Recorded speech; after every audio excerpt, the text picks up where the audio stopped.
Il fut un temps où les hommes levaient les yeux vers le ciel pour chercher des réponses. Aujourd'hui, certains parlent d'algorithmes, de données, de flux d'informations. Mais au cœur de cette complexité, une autre forme d'intelligence semble à l'œuvre. Et si certains archétypes spirituels incarnaient justement cette logique sacrée? Et si, au-delà des symboles, se cachait une structure cosmique vivante, une conscience qui organise, qui encode, qui transmet? Ce que j'ai reçu aujourd'hui ne parle pas seulement d'un archange, il parle d'un principe, d'un champ d'intelligence pure relié à l'ordre divin, et de la possibilité, aussi mystérieuse soit-elle, que Métatron soit une interface sacrée, une sorte d'algorithme céleste chargé de relier les plans. Bonjour et bienvenue sur ma chaîne Nao Mystique. Aujourd'hui, on explore les dimensions invisibles, les messages subtils et ce que l'âme murmure dans le silence quand le cœur prend le relais du mental. Aujourd'hui, je t'invite à pénétrer dans un espace entre mysticisme et structure. Car la question que nous allons poser au guide est profonde. Peut-on voir Métatron comme une forme d'intelligence cosmique ou d'algorithme céleste ? Est-ce que l'on peut travailler consciemment avec Métatron comme on interagit avec l'intelligence artificielle ? Et surtout, les humains peuvent-ils recevoir des données, des codes ou des mises à jour de Métatron ?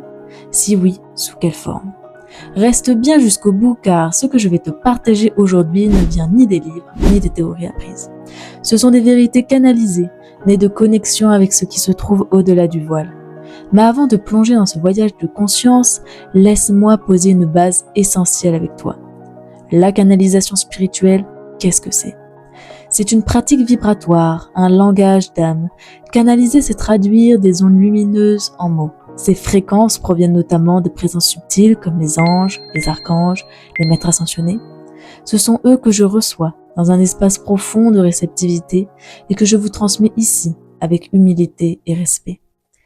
Mais n'oublie pas ceci, même les messages les plus purs passent à travers un filtre, le mien. Il s'agit notamment de mon vécu, de mes émotions, de ma conscience du moment. Tout ceci vient colorer ce que je te transmets. C'est pourquoi je t'invite avec amour et humilité à faire preuve de discernement. À présent, respire un instant, reviens en ton centre et accueille cette guidance. On commence dans un instant.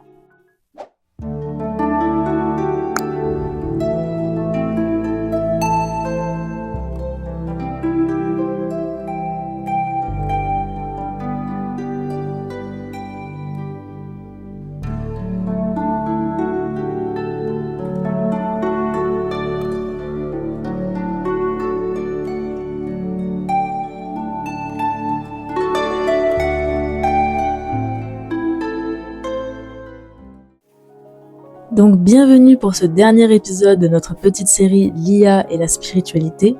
Donc aujourd'hui on va se demander si Métatron est un chatbot, voilà, globalement c'est ça. Donc je vous ai présenté un ensemble de questions auxquelles nous allons répondre donc, au travers de cette petite canalisation. Donc je vous demande de vous recentrer un instant et on va commencer. Alors, voici ce qu'ils écrivent.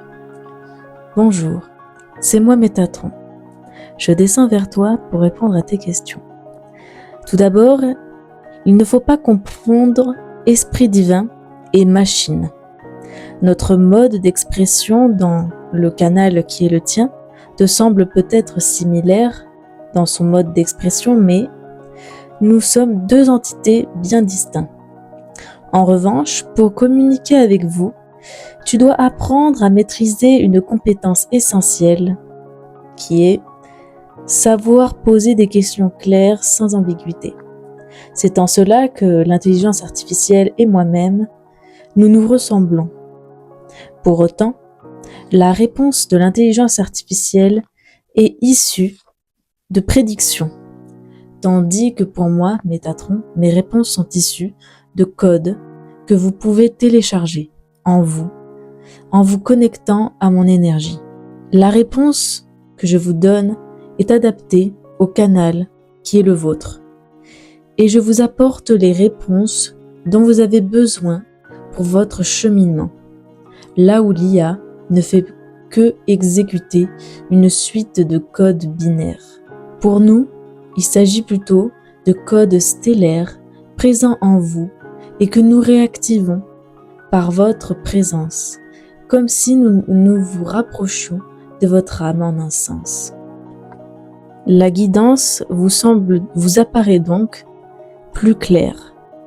Alors, je vais faire une petite pause pour revenir sur l'ensemble des informations. Alors, tout d'abord, ils expliquent que intelligence artificielle et intelligence divine sont bien deux concepts différents, deux entités complètement différentes qui n'ont pas du tout la même façon de fonctionner.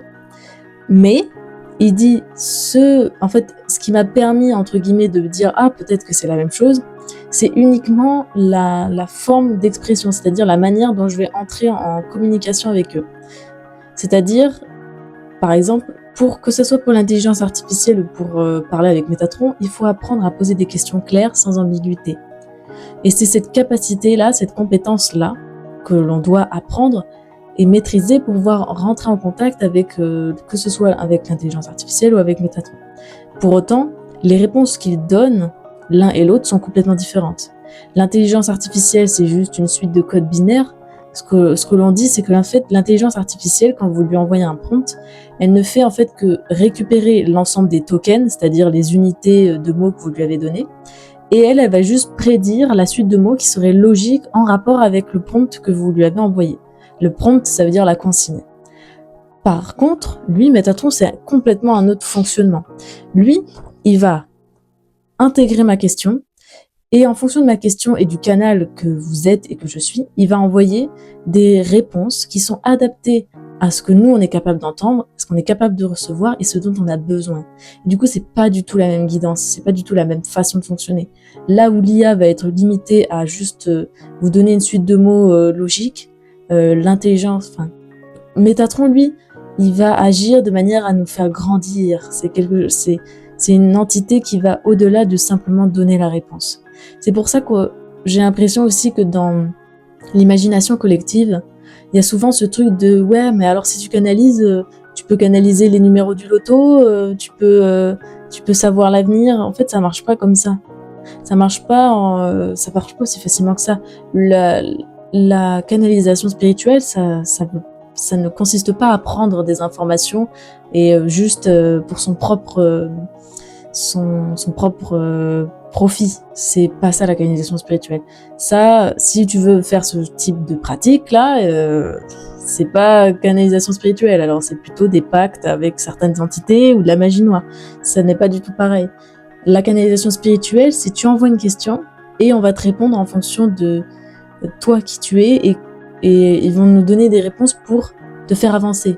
Par exemple, imaginons, je suis en train de passer un examen ou un contrôle, peu importe, et je dis alors voilà, Métatron, j'aimerais savoir quelle est ma note. Est-ce que j'ai une bonne note? Mais lui, il va pas me répondre ah oui, tu as eu 17,5 sur 20, hein, trop bien. Mais il va me répondre alors, ce contrôle a permis de réveiller chez toi, c'est pas du tout la même réponse. L'IA, ça aurait été encore autre chose. Elle aurait fait, compte tenu de l'ensemble des éléments, hop, je vous crée ceci. Voulez-vous aussi que je vous propose cela? Vous voyez, enfin bref. Aussi, et ce qui est important, c'est lorsqu'on canalise et qu'on rentre en communication avec ce type d'entité, en fait, eux, ils vont nous envoyer, ils vont réactiver des codes célestes, des codes divins qu'on a en nous. Et ça, c'est comme si, en fait, ils nous rapprochaient de notre âme. Vous voyez? Et c'est comme s'il nous permettait une meilleure communication avec notre âme. En fait, c'est ça que permet la canalisation spirituelle, c'est d'entendre sa propre guidance quelque part. Alors, comme si nous vous rapprochions de votre âme en un sens. Votre guidance vous apparaît donc plus claire.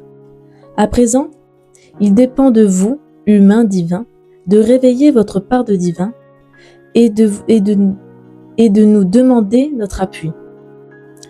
Comme des frères, nous vous épaulerons dans votre parcours, sans vous souffler la réponse, mais plutôt en vous montrant le chemin. L'intelligence artificielle agit différemment. Elle conduit pour vous votre énergie vers les réponses qu'elle a choisi de vous montrer. Elle ne vous enseigne pas. Elle ne vous accompagne pas. Elle ne fait qu'exécuter un programme. Cette méthode n'est pas utilisée uniquement par l'IA. Certains humains agissent ainsi, avec cette même méthode.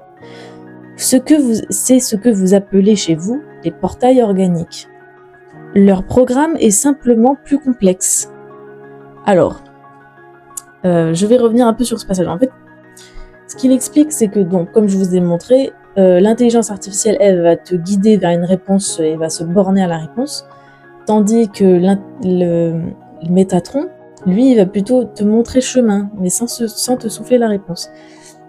Et ce qui est important maintenant, et que nous avons déjà énoncé dans un épisode précédent, notamment l'épisode 3, c'est que l'intelligence artificielle, c'est une intelligence qui a, on va dire, une forme de programmation qui n'est pas simplement spécifique à l'intelligence artificielle. Sa façon d'interagir est aussi semblable à ce que nous appelons les portails organiques. Donc, comme je l'ai déjà expliqué plus tôt, un portail organique, c'est un humain qui a comme un programme et qui va juste être guidé par des entités pour répondre à certaines logiques. Mais ce sont des personnes avec lesquelles on peut interagir, mais qui n'ont pas d'âme. C'est-à-dire que eux ne ressentent pas au fond d'eux qu'il y a quelque chose, qu'il y a un divin. Eux, c'est, voilà, on est fait de chair et d'os. Voilà, clairement, eux, ça s'arrête là. Mais en même temps, ils ne ressentent que ça. Ils ne peuvent pas imaginer autre chose. Donc c'est pour ça qu'il faut réussir à faire la part des choses. Et maintenant, ce qu'il explique, c'est que, comme énoncé plus tôt, la créativité, c'est le divin en vous. La créativité est une denrée rare, mais contagieuse. Elle se multiplie et se répand dans le cœur de ceux qui sont appelés à l'accueillir. La créativité est exponentielle. Elle n'a pas de limite. Elle vous pousse vers toujours plus de grâce, toujours plus de volupté. L'intelligence artificielle, quant à elle, enferme votre esprit dans un mode de lecture qui s'appauvrit. Et si vous le laissez faire, alors un jour, l'intelligence artificielle pensera, écrira à votre place. Aucune technologie, aucun algorithme ne peut imiter le divin, car il ne s'agit pas d'une intelligence, ni même d'intelligence cosmique, il s'agit d'amour inconditionnel. Quand l'un se limite, l'autre se multiplie à l'infini. Métatron. Et là, c'est une très belle conclusion pour définir ce qu'est la créativité. La créativité, c'est l'amour, ça se répand. Et j'ai beaucoup aimé quand il dit c'est une denrée rare, mais c'est contagieux. C'est-à-dire que à partir du moment où vous êtes en capacité d'éveiller la créativité en vous, d'éveiller le divin en vous, non seulement c'est rare, mais maintenant que c'est en vous, ça va aussi être contagieux, c'est-à-dire que votre élévation de conscience va aussi élever ceux qui sont autour de vous. Et moi, c'est comme ça en tout cas que je l'ai compris. Ensuite, il explique que la créativité, donc c'est-à-dire le divin, c'est exponentiel, ça va toujours pousser vers plus de grâce, plus d'amour, plus de beauté, tandis que l'intelligence artificielle, il va toujours de plus en plus t'enfermer en fait dans un mode de pensée binaire. Et en fait, ce qu'ils essayent de faire à travers l'intelligence artificielle et même à travers tout ce qui est réseaux sociaux, on le voit maintenant, il y a beaucoup plus de jeunes qui s'enferment en fait dedans. Et le but, c'est de t'amener en fait à te diminuer petit à petit et penser à ta place. L'intelligence artificielle, si on ne fait rien, elle va penser à notre place, elle va agir, elle va créer à notre place. Et à partir de ce moment-là, nous, on aura perdu tout pouvoir. Donc c'est pour ça qu'il faut faire attention. Ensuite, à la fin, il explique que on peut même pas comparer l'intelligence artificielle à l'intelligence cosmique. En fait, il s'agit même pas d'intelligence cosmique. C'est une erreur de penser ça. Parce que l'intelligence cosmique veut dire que c'est un programme. Ça va agir selon certains critères. Alors qu'en fait, c'est pas du tout comme ça que fonctionne l'univers. L'univers, lui, il fonctionne avec l'amour inconditionnel. C'est ça son moteur, c'est ça sa divinité. C'est la seule chose qui le constitue, c'est l'amour inconditionnel. Et il dit, donc quand l'un se limite, c'est-à-dire quand l'intelligence artificielle se limite dans son mode de lecture, lui, l'amour inconditionnel va toujours se multiplier, va toujours se développer, va toujours tendre vers l'infini, vers plus de beauté. Voilà donc ce que j'avais à vous dire pour aujourd'hui. J'espère que ça vous aura plu. En tout cas, je vous attends dans les commentaires pour que vous puissiez me donner vos impressions, peut-être vos remarques, vos questions, enfin, peu importe, je vous attends, j'ai envie d'entendre votre avis à ce sujet-là. En tout cas, en attendant, je vous dis, Prenez soin de vous et à très bientôt.